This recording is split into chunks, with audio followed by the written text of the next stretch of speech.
just wonder if they shoehorned that bullshit love story to Batman Begins to make it a 4-quadrant movie. I mean, probably. I mean, you know, basically it's to ensure that girls show up to watch the movie. Yeah. You know, and you saw it like brought to full bear force in Superman Returns. Like the posters went from being him to like these posters of him cradling her and stuff like that, and it's just like it's so weird that they feel like if we don't put a girl in the movie, if we don't put a romance in the movie, chicks won't like the flick. I mean, we have romances in our stuff, but I don't know that it's necessarily like the biggest romance in this movie is about two dudes who are like one cock in the mouth shy of being gay for one another. So I never sat there going like, well, what will bring a female audience in? I'm like, fuck it. If they come, they come. If not, they don't. And some come with their boyfriends, and some come because they like that kind of thing. But you're never going to get the 16-year-old girls to come see this movie. You know, it's not their cup of tea or brand of whimsy. So, yeah, so often they do kind of shoehorn that shit in there. It's just so unnecessary. Like, you know, in Batman Begins, that romance was like, what romance? It was like a kid he grew up with, and at one point at the end of the movie, he's like, maybe we should hook up. She's like, no. And that's it. And you're like, whatever. You know, let him go up and beat off on Scarecrow. That's what people want to see. And then she went and fucked Tom Cruise. So. She went and fucked Tom Cruise, and then Tom Cruise got fucked. Allegedly. Yeah, truly. I guess he's got a kid to feed. He does. That's what they say, but we've yet to see a picture. That's strange, man. If somebody said a year ago that like Tom Cruise would not be Tom Cruise at this moment in time, I'd be like, you're out of your mind. Tom Cruise is eternal, but it's so weird how shit changes. I thought Kevin Costner was eternal. Well, Burt Reynolds was eternal. That's true. That's true. There was, man. Whoever thought that Burt Reynolds would not? Burt Reynolds at one point was the #1 highest grossing box office star, like not only in the U.S. but in the history of cinema, and that stopped. I guess everybody, you know, the shoe falls for everybody sooner or later, right?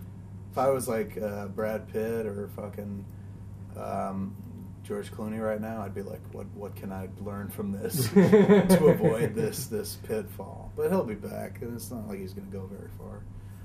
Speaking of actors, joined their ranks quite substantially of late. Catch and Release and Southland Tales, and a little bit, yeah, it was weird. Catch and Release kind of was the real weird one. Like Southland Tales was just Richard going, "Hey, do you want to part in the flick?" And he was casting all sorts of weird people in the flick.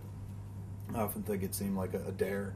Like you're sitting around drinking with friends going like, I dare you to cast John Lovitz, Buffy, and Silent Bob, you know, go. And he took him up on it.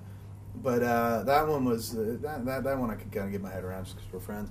Catch and Release was just like, that was very strange for somebody to be like, why don't you, we can't get Jack Black, can you play Jack Black? And I was like, I guess. So I wound up being the funny fat friend. But it was kind of fun and kind of a great experiment in terms of like, being on somebody else's set and seeing what it's like, because I always thought we ran very laid back, easygoing sets, and then I was on somebody else's set and I realized we run insanely laid back, easygoing sets, and I think that's why a lot of people like to return and shit, because you go elsewhere and there's a different sense to it altogether. It's not bad, like Catch and Release wasn't a bad set, but it's more fun. Like our atmosphere is kind of like not a party atmosphere. Like so often you read Brett Ratner go like, I just host a party for a movie, and I don't want to be put into that camp. I don't know how to compare ours. It's just hanging out. You know, people just kind of hang out and sit around and chit chat, and we get some work done at the same time. Do you prefer to do the writing and directing and the editing, or do you prefer acting? I prefer writing and editing, and then beyond that, directing, and then after that, acting. Why is acting third?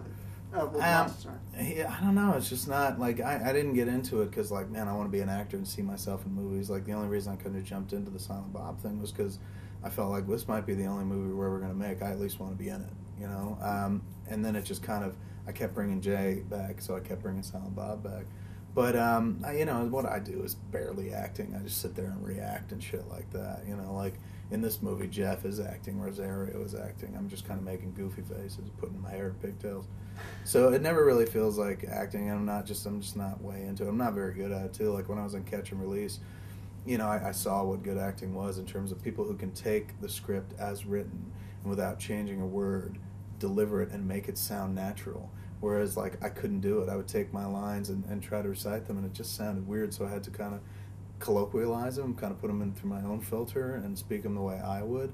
And you know, Susanna, the director, was really good about letting me do it. But at the same time, I'm like, you know, God, if I was a really good actor, I could do exactly what's on the page and make it sound natural. Like Tim Oliphant was able to do that, and Juliette Lewis and Garner. But me, I couldn't do it. It just seemed kind of stiff coming out of me until I put it into my own words. Then it seemed a little more natural. So I got a lot of respect for actors, man. Like what they do is kind of cool. You know, being able to sound like they're just coming up with those words, even though like in the case of my stuff, I know that's not the case. Like I know I wrote that stuff, but they kind of make it their own. Can we ask about your move to the horror movie? Yeah, next step, I felt like after 7 comedies in 12 years, I wanted to kind of go left or right and do something completely different. Because there felt like a sense of real closure to Clerks, too, where it felt like, it was a weird thing, but I felt like, well, now the sky's the limit. And the sky was always the limit. It was always just kind of self-imposed ceiling where I was like, well, I just like making these movies that are interconnected and shit like that. But after Clerks 2, it really does feel like it's the end of that View universe. And I'm just like, well, now I can try other things. And I had a test run with Jersey Girl, which obviously wasn't that successful, but I don't know. There's a certain, it's kind of intriguing to me now to be able to do something that's not tied in and not even a comedy, like to just kind of do something else, do another genre altogether. And I'm afraid that if I were to try a drama, it would still lapse back into comedy because, like, that's, I don't know, it's the way my brain works. Yeah. I just tend to try to write funny. So in kind of tackling like a suspense genre or horror genre, I know, like, I'm not going to do a Shaun of the Dead or even worse, well, I love Shaun of the Dead, but do something like those parody movies, like Scary Movie or something. I want to do something that's just flat out horror, flat out, slasher genre or something like that. And in order to do that, I can't lean on the dialogue and shit like that. And that'll kind of limit my ability to play it for laughs. So it'd be, I don't know, it'd just be kind of fun to see if I could pull it off. Okay, so you got a vague idea of the direction you want to go? I mean, you're talking slasher, you're talking suspense? A little bit. I mean, it's a bit of both. I think The Wicker Man is kind of a good model for me, and also there's a movie called Race with the Devil, which I've always loved. That old 70s Peter Fonda. Yes, Peter Fonda and Warren Oates. That I like quite a bit, and that's kind of the tone I'm going for. But most people just assume that, like, dude, you already made a horror movie. It's Jersey Girl. But we're going to go intentional horror this time.